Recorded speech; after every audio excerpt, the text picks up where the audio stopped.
Welcome everybody to the University of Essex. My name is John Stenhouse and this is our live pitching event where we have 4 businesses pitching for investment funding from the University of Essex in the form of convertible loans. They're all part of the Space to Grow programme and they are all opportunities actually being promoted on our Angels Essex equity investment platform. I have with me today my panellists of James Cracknell, Robert Singh, Liz Guyar-Brown and Phil O'Donovan. And I have in attendance William Miller and Nitin Patel as observers. The administration of today will be handled by Josh Clark and minutes are being taken by Kayleen Toms. The pitches will last 7 minutes each. There will be 5 minutes for questioning time. And during the course of this, I'd like you all to stay on screen, but keep your microphones mute unless you are actually talking. The panelists will be asking questions after the pitch, and we will be timing everything and regulating. The whole session is being recorded, and when the session is finished, we will then go into private mode, and the panelists will discuss this in private going forward. And your contestants will be notified in due course, hopefully not too long after the meeting. So the order of pitching today is Limbotech, Dave Norton, Flarebright, Chris Daniels, Upside, Andres Smith, and Ingenion, Ed Capabianca. So you're all quite clear on the order, so you'll know and can prepare yourself. Josh will be handling all the technical aspects of screens and intros and what have you. So I am now going to start the process. It's now, I think we're ready to go. Dave, are you ready to go ahead? Right, in which case, I will now mute my microphone and introduce Dave Norton of Limbotech, and I'll let Dave explain the process, but he is looking for £100,000 funding. His valuation is not set and he has no previous value funding secured, but they have self-funded their project up until now. David, please unmute your microphone and share your screen. Great. So hello, I am Dave Norton. I am the director of Limbotech. We're a creative technology company. It's our mission statement to entertain, educate and inspire through the power of digital technology. We've operated for over 10 years and worked across a vast array of disciplines, creating lasting partnerships with a number of high-profile companies and organizations. So why are we here today? Well, over the last 2 years, we've been in research and development for a brand new method of motion capture. Now, you're going to be hearing that word quite a few times over the next few minutes, so let's just go over what that is. Motion capture is the process of recording the movements of an actor and then applying it to a virtual character, and it's used primarily in films and video games. Traditionally, motion capture is a very expensive and complex process. It requires a warehouse-sized studio, an entire team of specialists and technicians, and currently industries are paying anywhere from £3,000 to £10,000 per day to hire a motion capture studio. So this barrier is excluding a huge number of companies who wish to use motion capture in their project or production, but are put off by the high price tag. So this is what our brand new system can do. We're using a completely new tracking method and off-the-shelf components to build a system that provides outstanding results without the large upfront investment of traditional motion capture. Our whole system can fit inside a suitcase and it can be unpacked and calibrated within an hour. Due to our custom-built software, as the actors' movements are being recorded, the fully rendered results can be viewed in a video game, VR headset or online stream in real time as it's happening, which leads to some very exciting applications. If this all wasn't enough, we are able to charge as little as £500 per day, including preparation, editing and actor hire. This is a fraction of the price of any other system on the market. And at the same time, our cutting edge tailor-made tracking system provides the same level of quality as the video game companies have come to expect. Here is a brief example of, I'm just going to double check I have sound on. I think I have sound on. Brief example of our system in practice. So on the left-hand side, once it loads, you'll see the actor's performance in the little square, and then the main screen shows the finished results.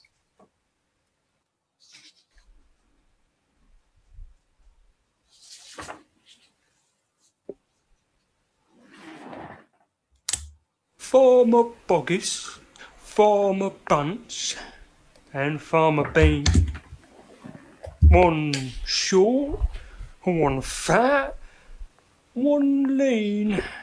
These horrible crooks, so different in looks, but nonetheless equally mean. We expect our motion capture system to seriously disrupt the video game and independent film industry, offering a huge advantage over any of the current offerings. There are currently over 2,000 active video game companies working in the UK, which offers a very lucrative market. But we also envision a number of other industries who previously wouldn't have had the budget will begin to adopt its use in their future projects, productions, and campaigns. As an example is a brief industry case study made back in 2016. The Royal Shakespeare Company teamed up with Intel to use motion capture technology in a production of The Tempest. As well as receiving glowing results for its ambition and visual fidelity, the company surveyed those who were coming to see the show, and they found that 12,000 attendees were aged 16 to 44. Over 8,000 had never been to a Royal Shakespeare Company production. Over 2,000 had never been to a theatre before. Received over 9,000 tweets from 4,000 different contributors.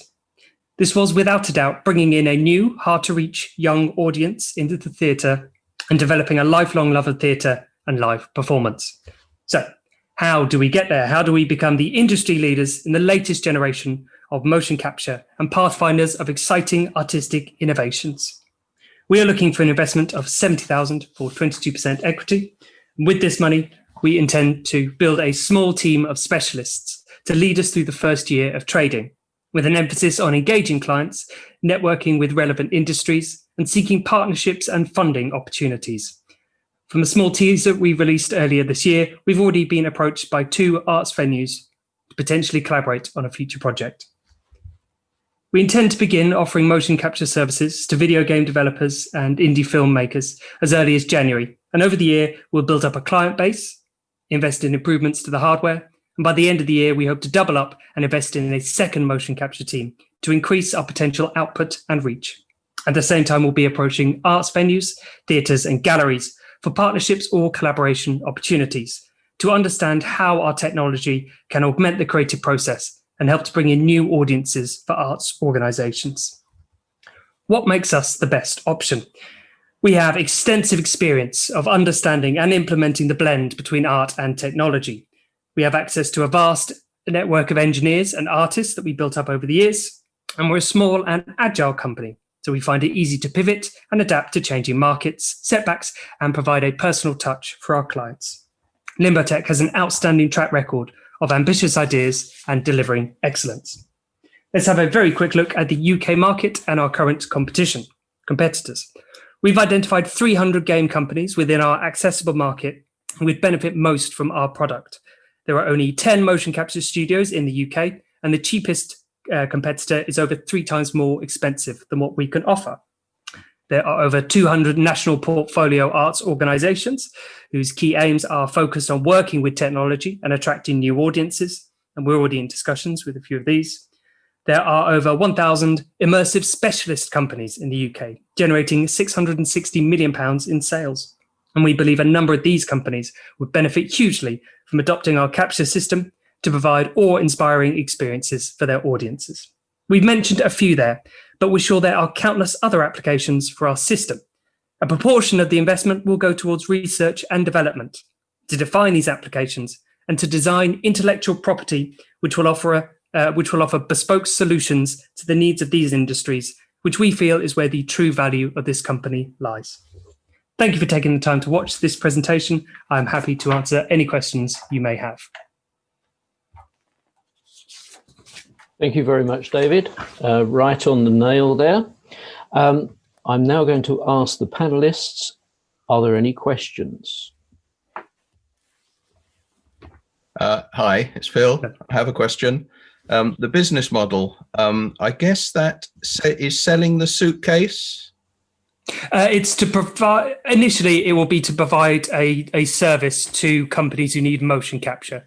So we would have the software and we would be delivering that ourselves, but we're aware how that won't scale past a certain point. So which point it will be more about designing perhaps custom software for theatres, so that they can create their own things. Yes. Okay. I guess I'm trying to determine, in terms of the business model, whether this is a product company, you sell the suitcase, or a services company, like you put something together, for a special need, or indeed a consulting company where you advise other people to do it. And I'm sort of getting the impression it's midway between the first two at the moment. Yeah, I do agree with that. Yeah. Yeah. I mean, the competition, as you say, are the fully equipped studios with all the expensive lighting and square footage and the rest.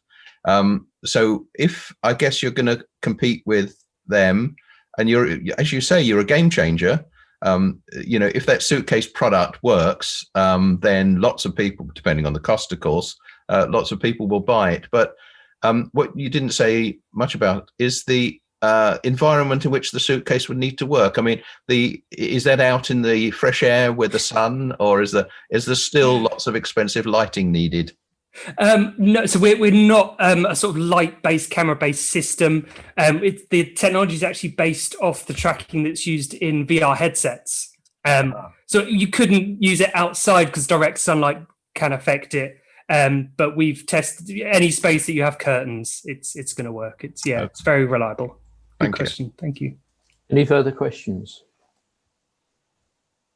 Rob. One thing that occurred to me is, so you mentioned various kind of target customers, video games, that sort of thing. One thing that occurs to me is a big growth area for video content is obviously kind of streaming on platforms like YouTube, and it's on my mind because I've got children. It seems that you can't get enough of all sorts of stuff on kids' YouTube and that sort of thing. Is that a potential target market? If so, what do you need to do for that customer base? And I had a kind of another question as well. You mentioned something about bespoke IP and different solutions. I don't know whether you can say a little bit more about what that means in practice. Mm-hmm. Thank you. So yeah, with the sort of YouTube videos, like a lot of the teasers we're putting out at the moment are sort of designed as that, and they are getting big reactions. In terms of the research, so in terms of where we are, we have developed the motion capture system. We're starting to develop it, but we really need to get a team of creatives together and business people together to work out how do we make this palatable for YouTube, for advertising. I think that's a huge thing as well. And the intellectual property. What do the clients want? What system is going to, be the heart of this? What can we and only we design to add to the company? We have time for one more very quick question. James. Yeah, hi. Thanks very much indeed. Really interesting presentation. Is that enough money in terms of the fact that you are a game changer to the industry and you've got a very lucrative market space? Is that enough money to be as ambitious as you want to be, or are you then looking for additional funds beyond that? That is a very good question. I feel the amount we're asking for initially is enough to get us to market, to get the product sort of, get it to market. If I had £1 million, everything would just work quicker and bigger. And I think that's a very valid point. I appreciate the business is still in its early days, and I think that's one of the reasons of not going, can I have £1 million, please, at this point. But yeah, I think potentially if the need's there and everything goes to plan, Thank you, David. I'm now going to move on to our next presentation. So thank you, David, for your excellent presentation. And I'm now going to introduce Flarebright, which is Chris Daniels. Now, Flarebright is autonomous drone software, and they are looking for £500,000. They have already secured 169,000 on record, and they're valued at 1.8 million. So, Chris, would you now like to share your screen and introduce yourself and your product? Okay, hopefully you can all see that. So my name is Chris Daniels, and I joined this exciting company, Flarebright, as its Chief Commercial Officer about 18 months ago. My background is a series of blue chip and high pedigree institutions. And for the last 8 years, I've been specialising in scale-ups in aerospace and defence. So I hope I can share with you over the next few minutes what excites me about Flarebright and why I took on this sweat equity role. There is a problem with drones, and there's still aspects holding the drone sector back. So drones currently work on two methods. So they either have remote control or they utilize GPS to control them. But these cannot always be guaranteed due to technical failure and increasingly state-on-state or criminal malfeasance in spoofing or denying activity. This can have disastrous consequences. For example, in this real-life crash of a 13-kilogram weight drone into someone's house in Newcastle that's believed to have been caused by a runaway drone after its GPS was jammed by a device bought for £30. For civil drones of any sort, the aviation regulators insist on having a backup system when a critical system fails, and this is holding back the wider drone use, especially above urban areas.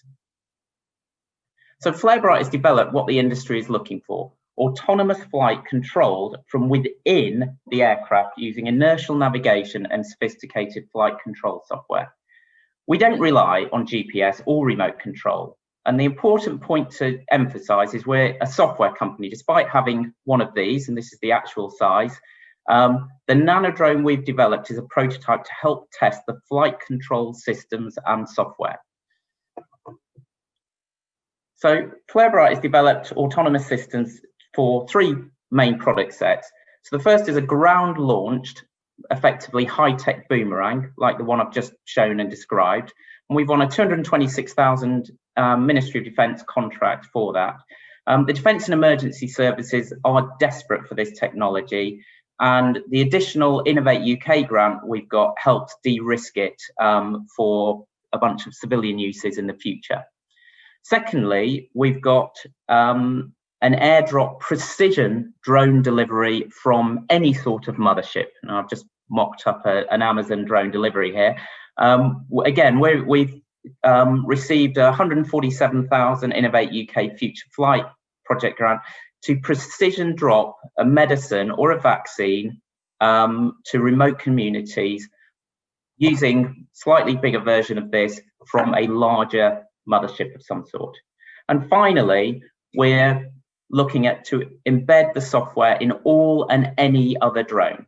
So we're waiting for the outcome of a 400,000 grant we were asked to apply for to embed this in any other remote controlled drone. And this will trial the use of our software in other drones, which is really the future and the trajectory the company's going in.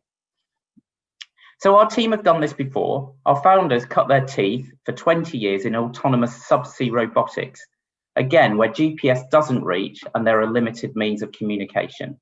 They successfully exited this software company in 2013. So our key team are experienced tech and commercial experts in this area. So Kelvin, our CEO, co-founded Seabyte and steered it towards its exit. Conrad, our CTO, is an autonomy and simulation expert and has also founded a software company.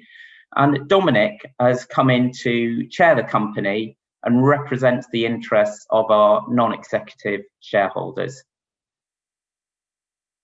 So we're at prototype stage and we've just under 1,000 test flights under our belts, and we should be at a minimum viable product by early Q2 next year.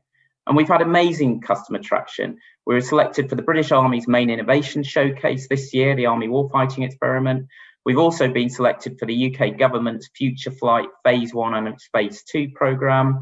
And we're regularly invited to showcase at events. So last week, we were invited by the Department of Innovation and Trade to showcase our product at the main UAV unmanned aircraft show in Australia.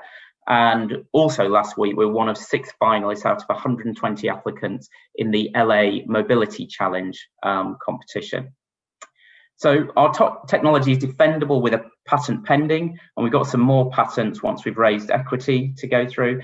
and also simply through the decades of expertise we've had in subsea and in aerial autonomy.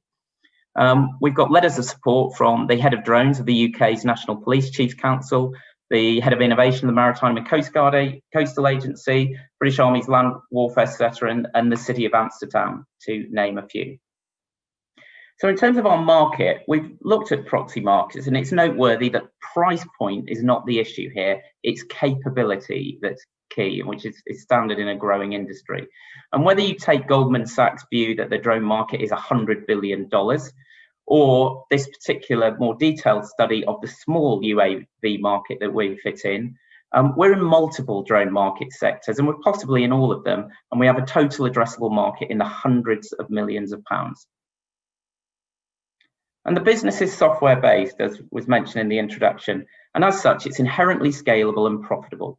These projections are very conservative, we believe, based on a profitable £1,000 entry point for sales of this snapshot. So we expect both a rapid route to profitability, and also we expect an exit via trade sale to a major aerospace and defence company as the most likely route. But our grander aim is to put our flight control software and our system into any and every other drone as a fail-safe alternative to GPS or radio comms. A system like this is needed by the regulators before mass adoption of urban drone delivery and other drone operations is permitted. So far, the founders have invested £370,000 of their own money into the company. We've proven ourselves, and now is our time to hit the accelerator and grow the company. We opened our first equity round in March, and we've raised £315,000 during the challenging time of the last few months, and we've got some commitments in addition to that. So we're looking at £185,000 of EIS eligible investment before the end of the year. And it's predominantly to invest in people, to keep us in the global race for true autonomy. So help us to make drones all they can be. Thank you. Thank you very much indeed, Chris. Okay, so panelists, any questions? It's Phil here. I have a question, John. Good presentation, thank you. I was wondering about the competition. You didn't say a lot about the competition. There are other companies doing similar things, I think. Could you say a little about them? There's 1,000 drone companies doing lots of things. Of those 1,000, 990 plus utilize GPS or remote control, and our area is not using them. Most people, the very few companies who are trying to create true autonomy, which is absolutely a military necessity now, because even in operations in Estonia and Ukraine, any military operation is denied, spoofed, jammed all the time now.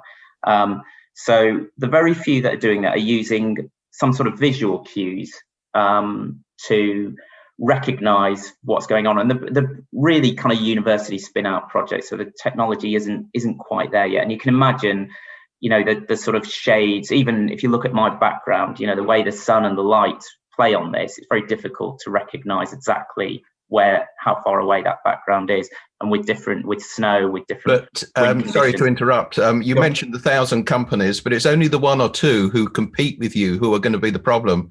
And my understanding is that there are other companies who are doing work in the fusion area, fusion sensors that are looking at all those things you mentioned, like radio masts, like daylight, like where the sun is, and other things, in order to actually, on a training basis, you know, for a couple of minutes when the thing is flying around, enable them to then subsequently, without GPS and without autonomous control, to actually get where they need to get or to be controlled. And I understand there are competitors there, but you're not addressing that point. Well, I was just coming to that point, so apologies for that. The company that's probably leading in that area is Skydio.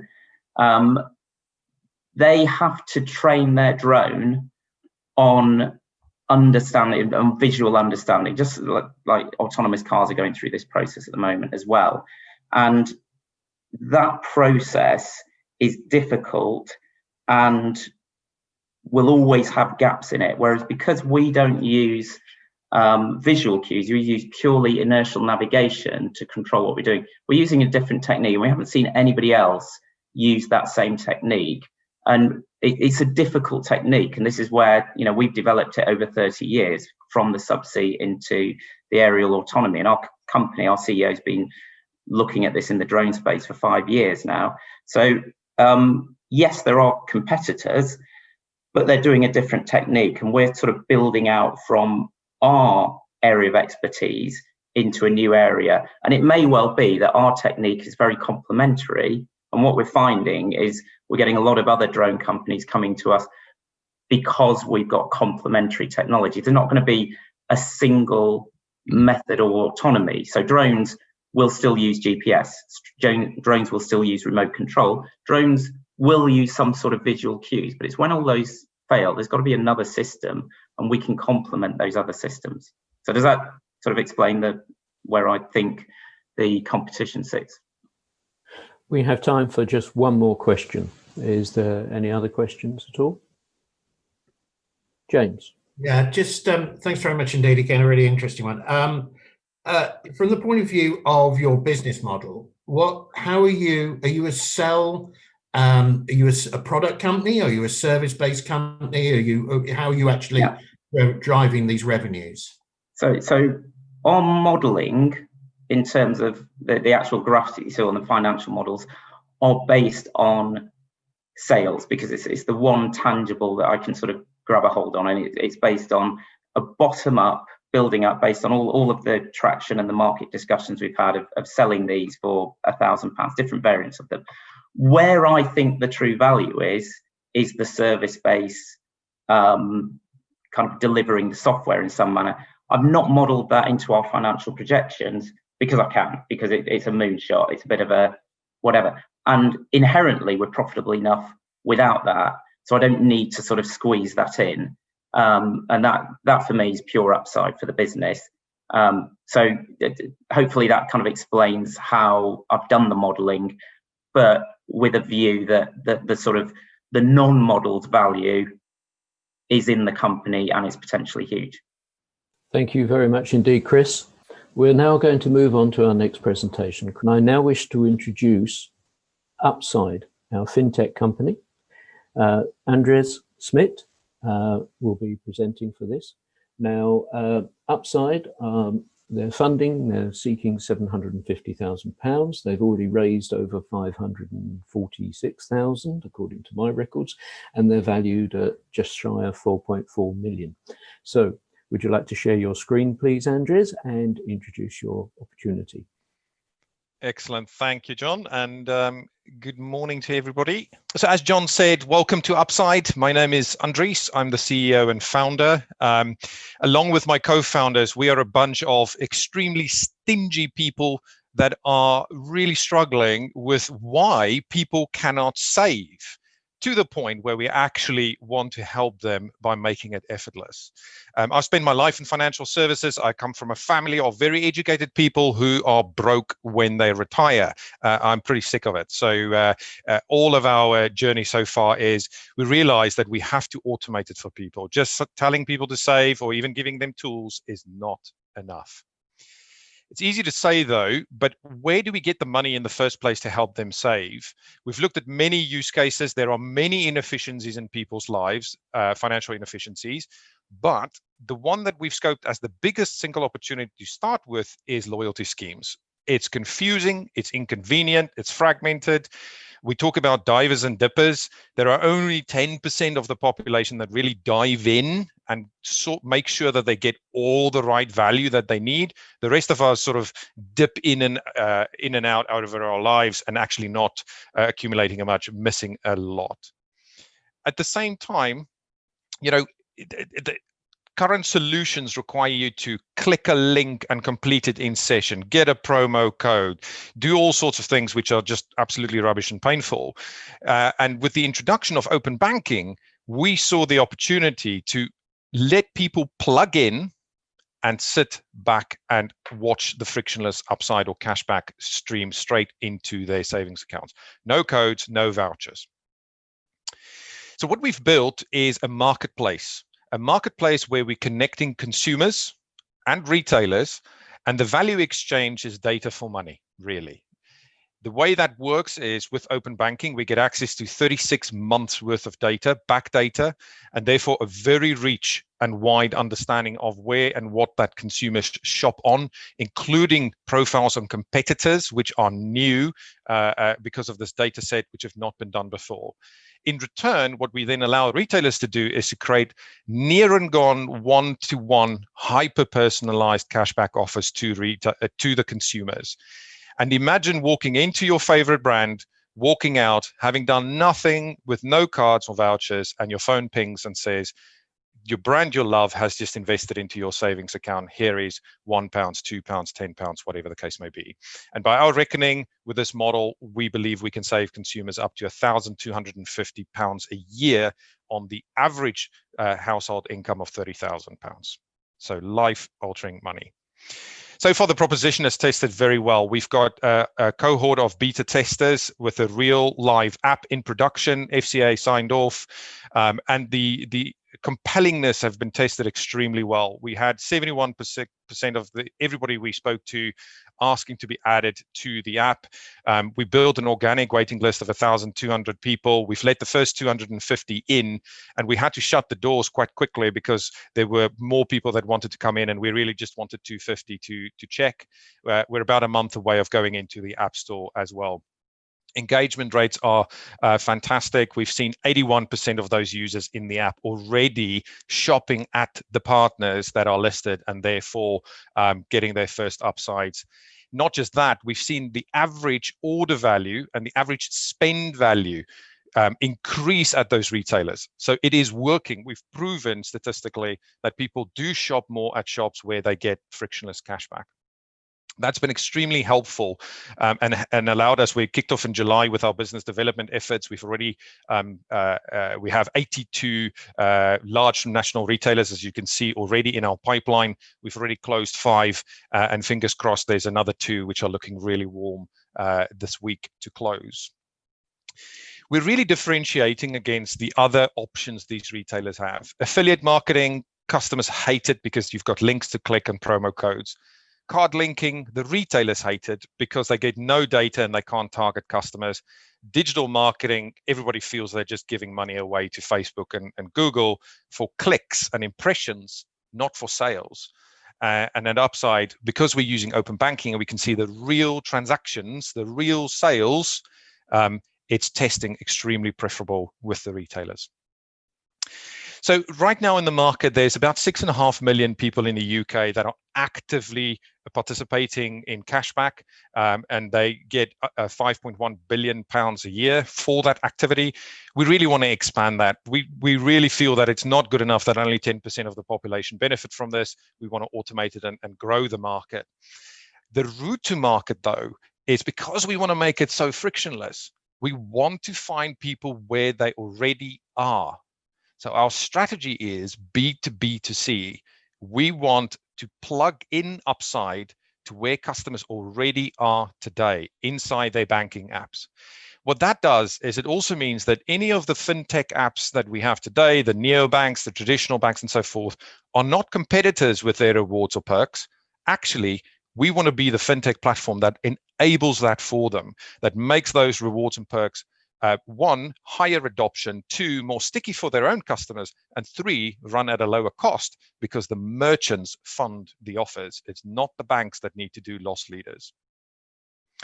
This is a little sketch as to what it looks like as a B2B2C offer or white labeled offer. We literally insert into the bank's experience. A customer sees the account fill up as they shop at their favorite brands. They get a push notification every time there's a little upside, and they just watch that balance trickle up. We've had 21 active conversations with distributors. So banks, as an example, as you can see here, fintech apps, Give As You Live, which is even a charity. They've approached us and said, look, if we can plug this in and the money automatically goes to charity, is that an option? Absolutely, yes. I've not listed on here, but we even had a football club ask us, could the upside go into your next year's season ticket? Absolutely, yes. We believe we can grow to 1.5 million customers in the next few years. And even with conservative estimations, if we can save people £327 a year, then we take a 15% commission of the upside we find for them, which works out at 50 quid per user per year as our revenue model. Like I mentioned, I've got a long career in financial services. Catherine owns discount vouchers. There's 1.2 million customers in there with GDPR permissions. 400,000 of them are active each month. Paul was the ex-CTO, chief architect at Viva. So he knows tech, and Steve's got 3 decades of experience in regulated activities. And we're backed up by an enormous advisory board, everything from Paul, ex-CTO at Tandem Bank, through to Brian, who brought gift cards to the UK. Conscious of time, so just 2 other things. Our financial projections really follow a marketplace dynamic. We are margin quite heavy on the costs in the first few years as we grow, but once we hit economies of scale, then suddenly you have an exponential profit curve. And as John mentioned earlier, we already raised 550,000 in an earlier round in March. We are now raising an additional 500, of which we've secured 350 already. So I will pause there and open to questions. Thank you, John. Thank you, Andres. Slightly over, minute over. I will open this to questions. Are there any questions from the panelists? Phil. Hi, good presentation. Thank you, and a great opportunity. I'm guessing there's not intellectual property protection there, so I'm thinking that it's speed to market that's going to be the most important thing for you. And given that there won't, other than being there first and being the best, it would be difficult or impossible to prevent other people doing the same thing. So I'm wondering, other than time to market, being there first, is there anything else that will make you better than anybody else and win in the long term? So Phil, you're spot on. It is a marketplace dynamics. So it is securing that network. I didn't go into this a lot, but so with Catherine's background and Brian Dunn, who is one of our cornerstone investors and advisor, they've got unbelievable black books to get us into those retailers. If you think of how quickly we managed to open those doors, really securing those retailers fast will give us that network lock-in effect. But to your point, it is about blitzing the market. It is really about grabbing it. Although it might not be IP, it is an important point that in the machine learning that we're doing on the open banking transactions, there's a lot of value in that in its own right. To give you an idea, with the 250 beta testers, we already have 1 million rows of bank data. And where all other personal financial management apps are aggregating, they're telling you how much are you spending at restaurants, we're actually disaggregating, because we need to understand exactly which restaurant, which location, which date. So we have a quirk in the data learning. We are quite different to what people are doing with open banking today, but notwithstanding, people could come in and try and do the same. Absolutely. Thank you. Any other questions? Rob. I'm just interested. I mean, it sounds like it's a really clear presentation. Thank you. And it sounds like a great opportunity for this to work. To what extent there are other systems, if people can be motivated enough, that people can go through to get referral commissions and that sort of thing? Presumably, you need to ensure that you're really competitive in terms of the cashback rates or percentage on transactions you can offer. How can you ensure that? So Rob, it's a great question, and this is really the crux of it. Now, 2 thoughts. One, you are seeing all the banks and neobanks playing into the rewards and perks space. This is exactly the trend which we are playing in for. I am delighted when I see Revolut say we're going to do rewards and perks. I'm delighted because they are my next customer that I'm selling to. So that's one side. The other side is the affiliate model, or the cart linking models today are high friction. So the only people that are motivated enough to remember to go into Revolut or into Lloyd's, find the right supplier or brand, click a link, complete in session on the same device, are what we call divers. They are sophisticated spenders. They optimize their entire lives, and they will, to your point, take the pain. What we're actually going after is the 90% of the rest of us, like me, who's too damn lazy to do that. And I forget, or you forget your promo code, you're going to Currys and you've left the coupon at home. We're going after that market, which, by the way, is what the merchants want. They don't want divers, because these people only ever buy on a discount. They do want the me's of the world where we are more than happy to shop at full premium or retail value, and then they are giving us a loyalty flashback at the end of it. Andres, thank you. I think you've just described me, actually. So I'm now going to move on to our next presentation. If there are any questions to ask in addition, we can ask those at the very end to give everybody a fair chance. So thank you, Andres. I'm now going to introduce Ingenion, Ed Capabianca. Ingenion is looking for £250,000 worth of convertible loans for match funding from the Future Fund. It's already received in the past about 2.3 million, and the valuation is not set. So Ed, would you like to share your screen and carry on? Thank you. John, thank you very much. Just before I share my screen, I'm going to take the opportunity to actually show you the device as it currently stands and how it works. So this is a urinary catheter. We're a medical device company. We've developed and designed this, and we have a patent, several patents on this. But I can show you here. What you're seeing here is the valve, which comprises just two pieces of metal. One is a small ball bearing, and the other is a washer. And it is activated by this external magnet, which opens the valve. And then when you move the magnet away, it closes the valve again. This allows the patient to have a more normal activity. And I'll now jump into my presentation and go on to things in a little bit more detail. As I mentioned, we're a medical device company developing solutions for a wide range of urological conditions, chronic retention and incontinence. Very briefly, incontinence, there's an awful lot of TV advertising about incontinence. Retention is the opposite of incontinence. Incontinence means you can't stop. Retention means you cannot go because you've got a problem with one, and in men's case, one of two sphincter muscles that are preventing urination. Our objectives are to restore dignity to the patient, but also to reduce infection risk, because catheter-associated urinary tract infections are one of the most significant problems in hospital-acquired infections. We have a strong IP around a family of products that we're developing. It's a large and growing market. Very recently, earlier this month, we were awarded almost £100,000 from Innovate UK in a grant to fund the CE marking of this product that I was just showing you.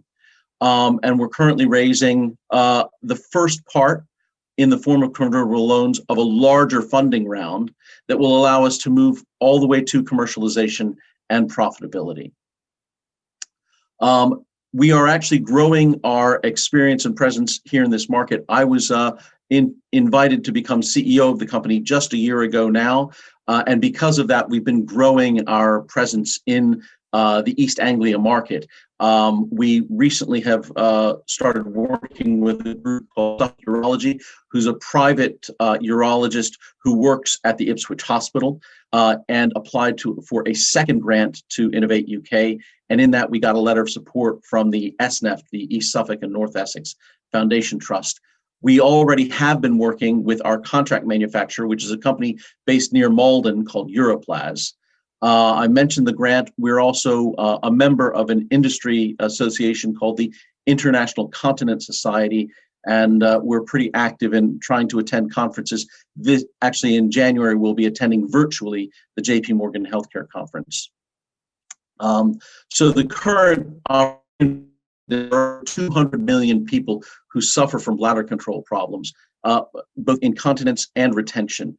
It's a truly global market, and that's one of the reasons that we talk in US dollars, because most medical device companies actually think and operate in dollars. This is something that affects both men and women, having different underlying causes, anything from a spinal cord injury, just simply age-related dementia, Parkinson's disease, multiple sclerosis are all reasons and factors that can affect urinary control. The current solutions, Foley catheters, intermittent catheters, they've all been around for a while, because in fact, the idea of a catheter dates back to ancient Greece. Over 3,000 years ago, the Greeks actually literally used pieces of straw to satisfy the problem that our product does. So there's always room for improvement, even back then. Here's a quick graphic of how our device gets implanted. It is a temporary implant, and this is important because as a Class 2A medical device, we don't have the same sort of extensive clinical trials that you might need for a coronary stent or some sort of neurological implant, because our device stays in for 28, 30 days at maximum, and then can be withdrawn by these small threads that are attached to help withdraw the device. And you can see how the device is activated there when implanted. What's also important is that our device does not extend out the end of the urethra, because that is why and how bacteria are able to migrate up either the outside of the catheter shaft or the inside lumen and establish infection inside the bladder. How we compare with those other types of devices I explained, an awful lot of them require an external bag, which is again another source of potential infection. And it's highly flexible, so it's much more comfortable. And we think that the patients and importantly the urologists that we show this to are very excited about what we have. Our market segmentation, I mentioned both, there is retention and incontinence, but also there's the acute, the one-off versus the chronic. And we're going to be very focused on both chronic retention and incontinence, because those will be the customers, if you will, the patients who use this on a regular and recurring basis and create a recurring revenue stream for us. Our product development pathway is focused right now on men, but we absolutely are going to be focusing on the female market as well. And you can see here how retention is a bigger problem for men of various types, and incontinence is quite a significant opportunity, but it's a much larger and important opportunity in the female market. In terms of how our product compares and competes with the existing products on a fully costed basis, particularly when you consider urinary tract infections and the costs of treating those, our product priced at roughly $300 million US, 240 pounds per month, actually is very competitive with the existing products on the market. We've got a very experienced board of directors who are very supportive, including from an investment standpoint. Sergio Rothstein is actually the brother of the inventor of the original Ingenion device, and this is the next generation of that. Aside from myself, we've got a very experienced CFO from the medical device world, and two external advisors. Ronnie Bracken, based in the US, is actually a former VP of R&D from CR Bard, focused on urology, and he's very important to the way we've been developing our products. In terms of fundraising, we are looking for matching funding right now as a part of our convertible loan note offering that will be converted at the next round, which we will be doing right after our CE marking. And here's a quick snapshot of our financial and unit sales projections. Okay. Thank you, Ed. Thank you very much indeed. Excellent presentation. I'm going to open up to questioning. Who would like to ask the first question? Rob, please go ahead. Hi, really clear presentation, Ed. That set things out nicely. I've got a question about the bill of materials for the device. So from personal experience, it's easy to assume that extruded polyurethane could be quite cheap, but having been involved in projects with medical devices before, I know that if you introduce any kind of level of complexities, in order to get to get medical device, to have things manufactured to this ISO 13485, so you can see a CE market, it can be quite costly. Do you have a bill of materials for the device? How does it compare to existing solutions? So at 240 pounds as the, if you will, price to the customer, and if we were to get into the NHS, I'm sure they will beat us up on that price, but we've got a gross margin of 70% on that, which we would expect to be sharing with a distributor, and we're talking to certain distributors in certain markets. So if you work backward from that, you can see where our cost of materials is. And an awful lot of that is in things like the magnetization of those little ball bearings is another thing, right?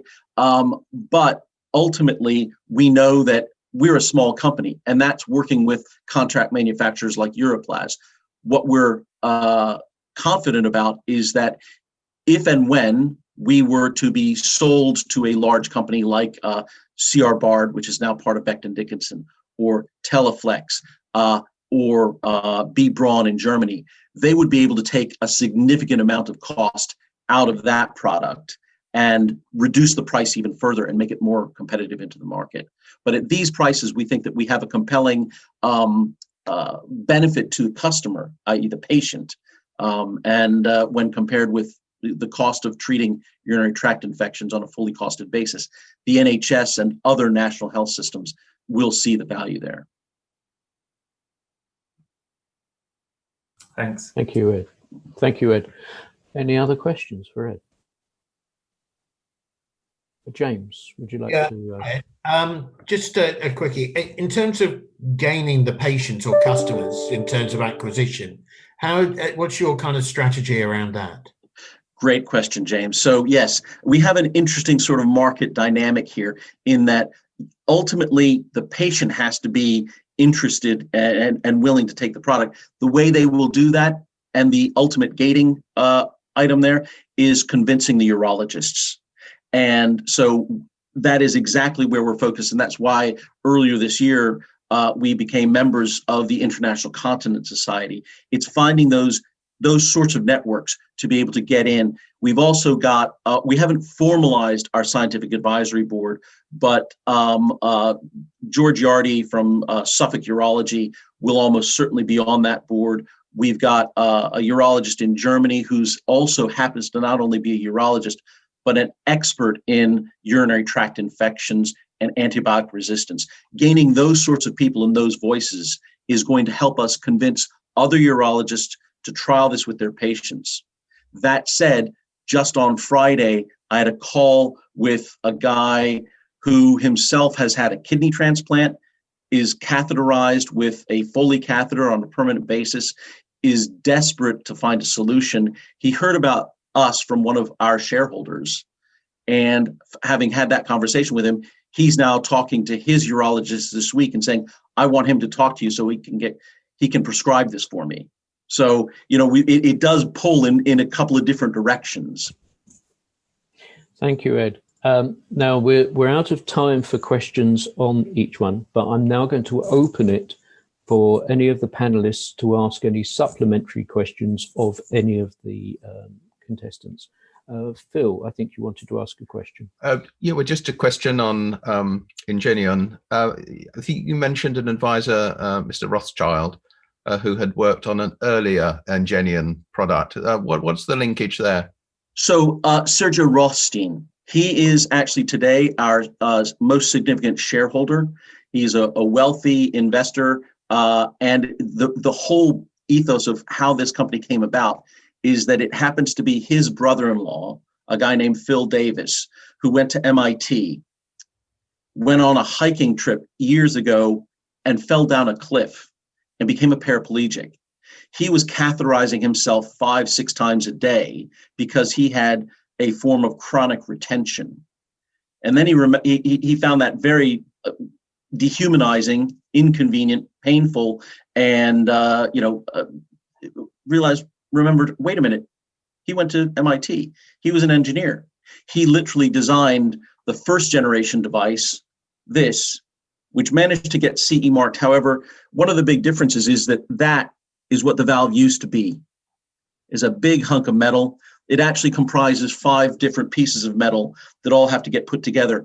And so, in fact, the current design is significant simplification and also a new patent, and much more comfortable for the patient, we believe. So that history is where it comes from. And like I say, Sergio, being a wealthy individual, has been able to fund the company along with others up to this point. But now this round that we're raising is the first stage is to lead us into a venture capital stage next year around the CE marking of the product. And the size of the magnet you need to carry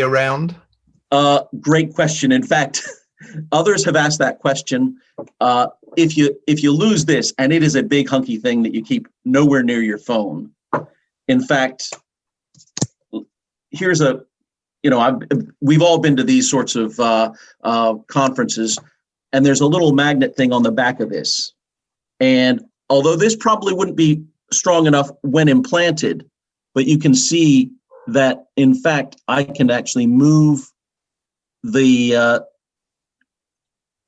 just with a very small magnet. So you'd need something bigger than this, but there's nothing magic, if you will, about that large magnet. And if you were out and lost that for some reason, virtually any strong magnet would do. Thank you, Ed. Thank you. Now, are there any other panelist questions for any of the other presenters, please?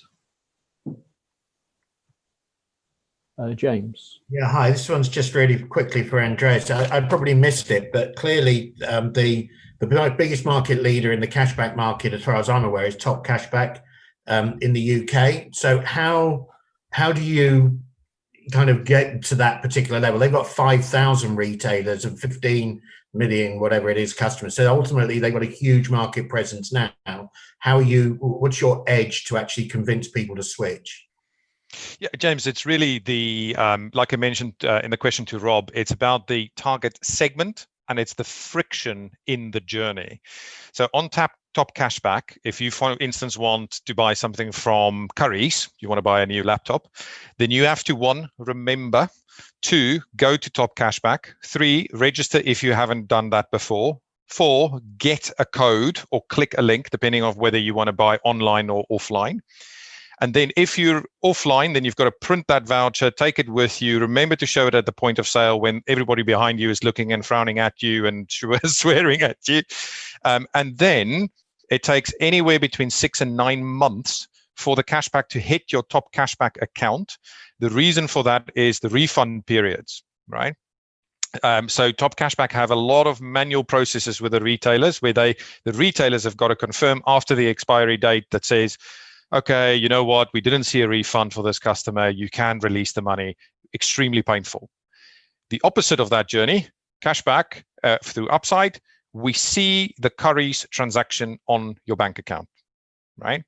Number 2, you have gone through KYC because this is inside a bank. So the risk of defrauding or it's called friendly fraud when you buy stuff and refund it, but the risk of friendly fraud is much less. Number 2, we do see that refund because refunds get paid to the exact same card or account in which they were processed in the first place. So even if you were a large-scale friendly fraudster, then after 3 strikes, we'll know and you'll be chucked out. So we save an enormous amount of friction for the end user, but also for the retailers. They don't have to go through that whole manual reconciliation malarkey. Thank you very much, Andreas. Nice and descriptive.